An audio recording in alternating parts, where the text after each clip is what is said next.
Good night, everybody. Actually, I thought I was here to talk about basketball. There must have been some mix-up. It's really good to be here. And what I hope to share with you, essentially, is a story of some progressions in my practice as a criminal lawyer in Barbados. I began that practice about 21 years ago. And at the time, I was part of the demographic that is relevant for criminal defense in Barbados. So I was a young black Bajan man or boy. And I was excited by going into court and going to the prison and going on the block and interacting with people who were my age and who I could relate to very easily because simply of my age. And I enjoyed talking to them and being the one to some extent, talk down to them. I think I actually used to do that. And pretend to be this great advisor. And I found that while I enjoyed being on the block and say, yeah, man, we're going on here now, man. Everything cool? But really herb, because you know, see a police coming across there. And I enjoyed the direct interaction with them and so on. I found I was unable at that stage to pick up certain trends, to notice certain things that really should have been obvious to me. But after 21 years in it now, I think it's gradually becoming more and more obvious what the common factors are. Basically, all of the young boys, occasionally there are girls too, don't get me wrong, girls don't feel disappointed. But 99.9% of these boys arrive into the system, if they're lucky, with one parent. If they're very lucky, with one parent. And when I say arrive into the system, I mean a mommy might call me and say, Mr. Pilgrim, my child in District A, you could go and check. Yo, I know the God he for couple, so let me talk to him, man. Blah, blah, blah. So I go. But the majority of them are really in the system kind of by themselves. And then as I got to speak to them and I get to chat with each individual, I realized that their lives in the sense of things that are what we would consider positive, there's not a lot going on. And by that I mean they belong to no organizations or entities. They play no sports. And if they do play sports, it's very casually, typically football on a basketball court, which is something for another talk.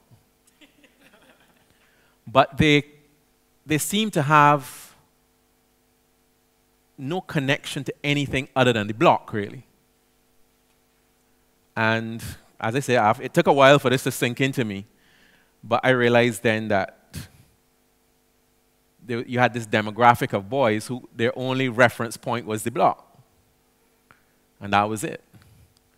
And other than maybe a mother crying in the courtyard, and maybe, very rarely, one guy from the block who probably was there just to make sure he didn't get ratted out. There was no support system. In the sense of a social support system. Now, as a criminal lawyer, obviously I hope for much richer people to get into trouble, but that, unfortunately, in Barbados, does not occur as often as I would like. And I find myself waiting on it. And these rich people just either conceal their bad deeds much better than I had hoped, or they just don't get in trouble. I don't know what it is. But the more I got into it, because typically when you're going to get bail for someone, you want a quick profile. So I would go down the line and say, okay, who you live with? Well, I sleep with my mother or my grandmother. I said, okay. What school you went to? I don't know if I should even name the schools, but let's assume that it's not Harrison College, Common Mare Lodge, Foundation, St. Michael's, Queen's College. Okay? It's not those, typically. Very rare, every now and again I get a little Harrisonian, but usually his parents might be wealthy, and that's a whole other story. So, okay, do you have any kids? Yes, 2. These people are usually 17, 18, 19.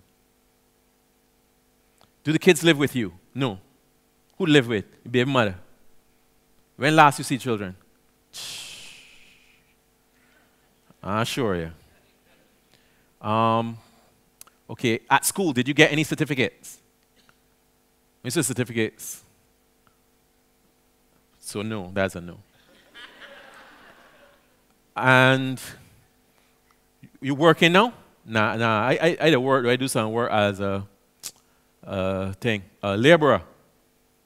I said, when you say, what kind of labor are you actually doing? Steel bending. And then if I ask them if they know what steel bending really is, turns out they don't really do so much steel bending. They might be on a site. They might be what my brother would call a grunt, which is the gear work that's got your grunting. That kind of work. But they really have no training. They have no connection to family. They have no connection to any org. I might then go on to say, do you play? Because usually, hopefully, I might say, do you play football? I'm a guy. I might get a yes for that. Yeah, I play football. I said, who's play with? My last time I played with Ted, Jim, Josh, Ryan. I meant a team. I mean, do you play with an organization? Do you? And typically the answer to that is no. Now, I still love doing this work. And I still love interacting with these guys. And these guys seem to me to be great guys. They're interesting, even without all of the backstory that I would want to find. They're still extremely interesting guys. So I asked myself then, is the system in a position, as we know it, to help them? Can the system help them? Or is the system helping them? Has anybody here had a traffic case in the last 4 years? Did any of you plead not guilty? Well, then you know for sure that even that case can't finish in a year. Cannot finish in a year. I'm talking about speeding. I'm talking about gotten on your seatbelt. Or not gotten it on, rather. These cases of the most banal, one-witness nature cannot be finished in our system in a year. Which means things like murder and drugs cannot be finished in 5 years, or 6 or 7. Which means even if at the end of that 7-year period we were to incarcerate people, they really have made no connection whatsoever with the incident that brought them there in the first place. Which means essentially that the idea of capture and punishment is a complete waste of time in Barbados. Although I understand that there's some new thing, there's going to be an audit of the judges that's going to help to tell us something. I'm not sure what he's going to tell us. But basically, our system has broken down to the point where you commit crime, you get remanded to prison, you spend typically a year to 2 years there, you get bail because people are embarrassed about the fact that they've got you there for 2 years and nothing is happening. You typically reoffend within 2 years. You come back.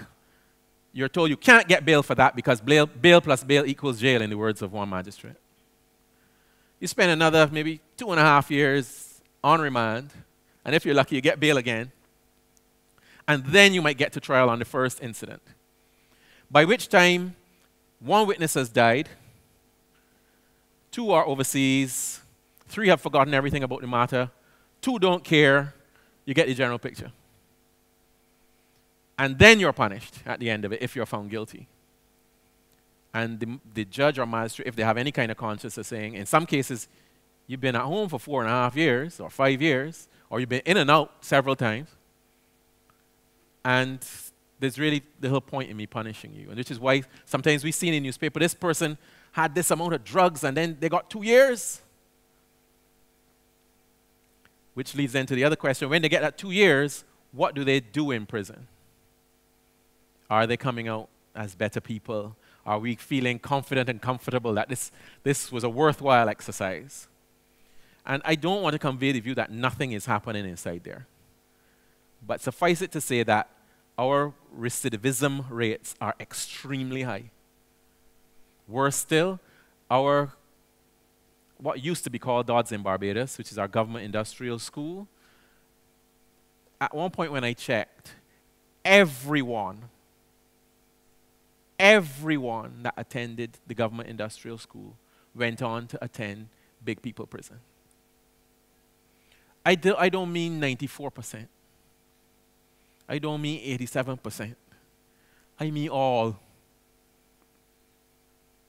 So the real problem or the real issue that we're going to focus on here tonight, how much time we got left there?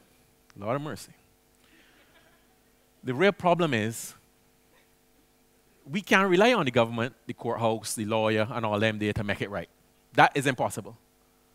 So let's forget that as an option. Now, as I said, as I encounter these young boys, they're great guys. They deserve love and attention. The question is, how quickly could we do something about that in a society that is this small? There are 289,000 of us living here, and there are typically between 1,000, 1,200 people in prison. Obviously, there's more crime than that, but the numbers generally aren't so bad. Even if you look at it by percentage, but the point is we can look at it in numbers. It may be that if we could reach 2,000 souls, we could do something about this.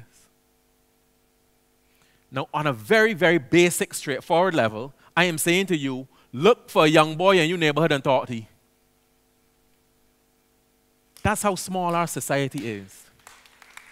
Look for a young boy in your community and talk to him. Engage him.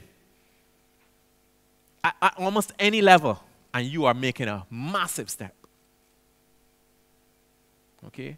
But beyond that, because I don't think that's all that's going to work, time is not looking good, is we have to force a kind of thinking now onto corporate Barbados. And corporate Barbados is starting to get there. But first of all, I want a disclaimer at this point. I like partying, I like to go fetting. The relevance of that is we need some sponsorship to leave partying and fetting. We need alcohol makers and people that make phones, people that make large sums of money off of us generally, to put that money, banks, insurance companies, put that money into mentorship programs for our schools. Okay? And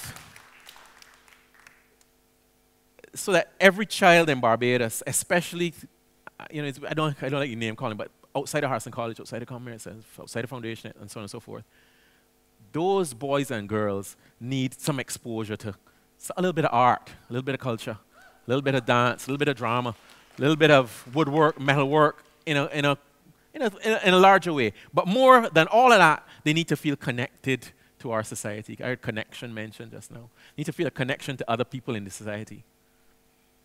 And I want to urge you, I was hoping I would have had this next section of my talk, was where I would say to you, it's just love that y'all got to show them. It's just love. You just got to reach out and love them, you know, and want them, and identify with them. So at this point, we were going to sing a song. I don't think we have enough time for that song, but the song is a song that has stayed with me from the time my father first played it when I was about 5 years old. And it goes a little bit something like this. There was a boy, boom, a very strange, enchanted boy, boom. And they say he wandered very far